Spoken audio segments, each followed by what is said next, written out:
తెలంగాణలో రాజకీయాలు ఆసక్తికరంగా మారాయి. శాసనసభ ఎన్నికలలో ఓటమి పాలైన బీఆర్ఎస్ అధినేత కె చంద్రశేఖరరావు ఇప్పటి వరకు అసెంబ్లీకి వచ్చిన దాఖలాలు లేవు. అయితే గురువారం శాసనసభలో తెలంగాణ రాష్ట్ర బడ్జెట్ సందర్భంగా సభకు హాజరై ఏదో మొక్కుబడిగా అన్నట్లుగా బడ్జెట్పై తనదైన శైలిలో విమర్శలు గుప్పించారు కేసీఆర్. అంతే తప్పించి కేంద్రంలో బీజేపీ ప్రభుత్వం రాష్ట్రానికి అన్యాయం చేసిందని, కానీ గతంలో తమ ప్రభుత్వం అధికారంలో ఉన్నప్పుడు ఇదే పరిస్థితి ఎదుర్కొన్నామన్న విషయాన్ని కూడా చెప్పకుండా రేవంత్ రెడ్డిపై విమర్శలు గుప్పించడానికి తండ్రి కొడుకులు పరిమితమయ్యారు. దీని వెనుక బీజేపీకి దగ్గరయ్యే వ్యూహం ఉందా అన్న అనుమానాలు ఇప్పుడు తలెత్తుతున్నాయి. కేసీఆర్ వ్యూహం గురించి ఈ ప్రత్యేక కథనంలో చూద్దాం.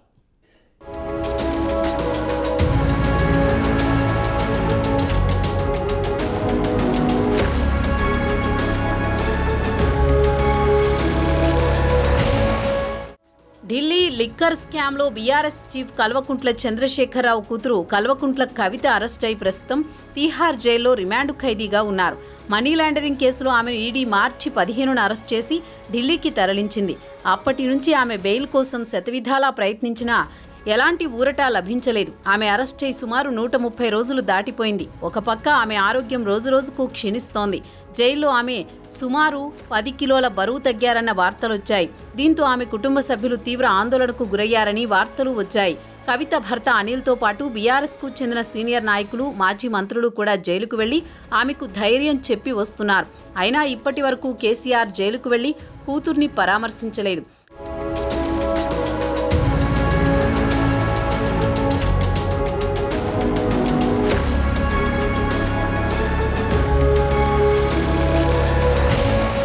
కవిత బెయిల్ కోసం బీఆర్ఎస్ నాయకులు ఢిల్లీలో ఖరీదైన న్యాయవాదులను నియమించుకుని కోర్టులో వాదించినా ఇప్పటి వరకు జడ్జీలు మాత్రం కనికరించలేదు.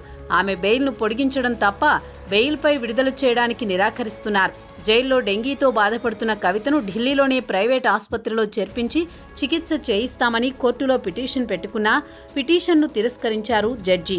తప్పనిసరి పరిస్థితుల్లో ఎయిమ్స్లోనే చికిత్స చేయించుకోవాల్సి వస్తోంది. ప్రస్తుతం తీహార్ జైల్లోని ఖైదీలు డెంగీతో బాధపడుతున్నారని మీడియాలో పెద్ద ఎత్తున వార్తలు వచ్చాయి.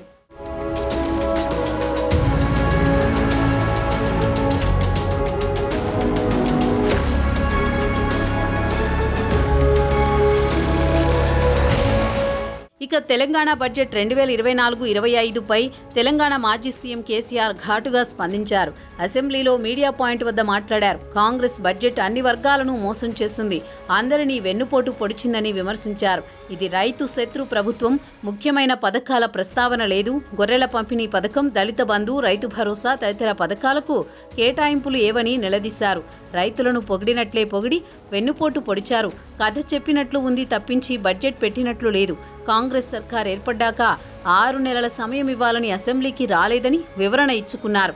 2 లక్షల రుణమాఫీ పేరుతో కొత్త నాటకానికి తెరలేపారు. వాస్తవానికి దూరంగా ఉంది కాంగ్రెస్ బడ్జెట్ అంటూ తనదైన శైలిలో రేవంత్ ప్రభుత్వంపై విమర్శలు గుప్పించారు.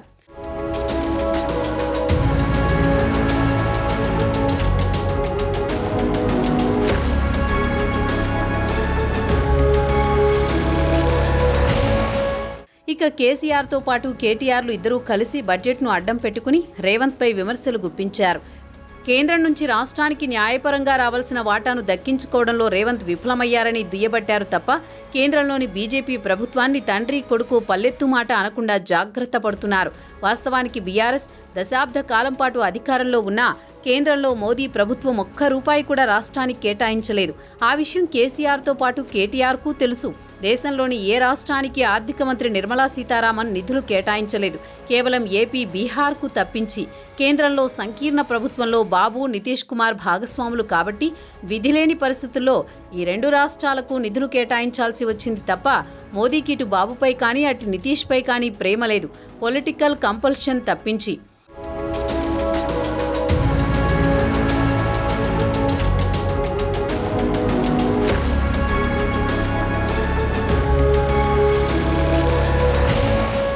ఇక కేసీఆర్, కేటీఆర్లు ఇద్దరూ కలిసి రేవంత్పై ఎదురుదాడికి దిగి బీజేపీకి దగ్గర కావాలని చూస్తోందన్న టాక్ రాజకీయ వర్గాల్లో వినిపిస్తోంది. అందుకే బీజేపీ గురించి ఎలాంటి వ్యాఖ్యలు చేయకుండా జాగ్రత్త పడుతున్నారు. కవితను బెయిల్పై విడిపించుకోవడంలో భాగంగా ప్రస్తుతం బీఆర్ఎస్ చీఫ్ వ్యూహాత్మకంగా అడుగులు వేస్తున్నారు. అదే సమయంలో బీజేపీపై, మోదీపై విమర్శలు గుప్పించకుండా జాగ్రత్త పడుతున్నారు. రాజ్యసభలో బీఆర్ఎస్లో 4 సభ్యులున్నారు. అవసరం అనుకుంటే ఆపదలో బీజేపీని ఆదుకుంటామని సంకేతాలు పంపించారని చెబుతున్నారు. ఇటీవల కాలంలో రేవంత్ రెడ్డి కూడా కేసీఆర్ బెయిల్ కోసం బీజేపీతో కుమ్మక్కు అయ్యారని ఆరోపించారు. బీజేపీతో లోపాయికారి ఒప్పందం కుదుర్చుకున్నారని పలుమార్లు విమర్శలు గుప్పించారు.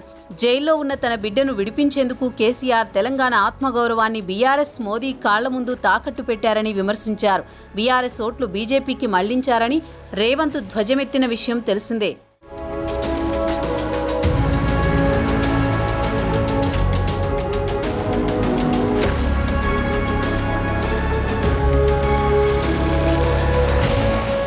ఇదిలా ఉండగా కవితను బెయిల్పై విడిపించేందుకు కేసీఆర్, కేటీఆర్, హరీష్ రావు గట్టిగా ప్రయత్నాలు మొదలుపెట్టారు. కేటీఆర్, హరీష్ తరచూ ఢిల్లీ చక్కర్లు కొడుతున్నారు. బీజేపీ అధిష్టానాన్ని ప్రసన్నం చేసుకుని బెయిల్ దక్కేలా ప్రయత్నాలు ముమ్మరం చేస్తున్నారు. అందుకే కాంగ్రెస్ ప్రభుత్వంపై రేవంత్పై దాడులు ఉధృతం చేస్తున్నారన్న టాక్ రాజధాని రాజకీయాల్లో బలంగా వినిపిస్తోంది. మరి మోదీ కరుణించి కవితకు బెయిల్ లభించేలా చేస్తారో లేదో వేచి చూడాల్సిందే.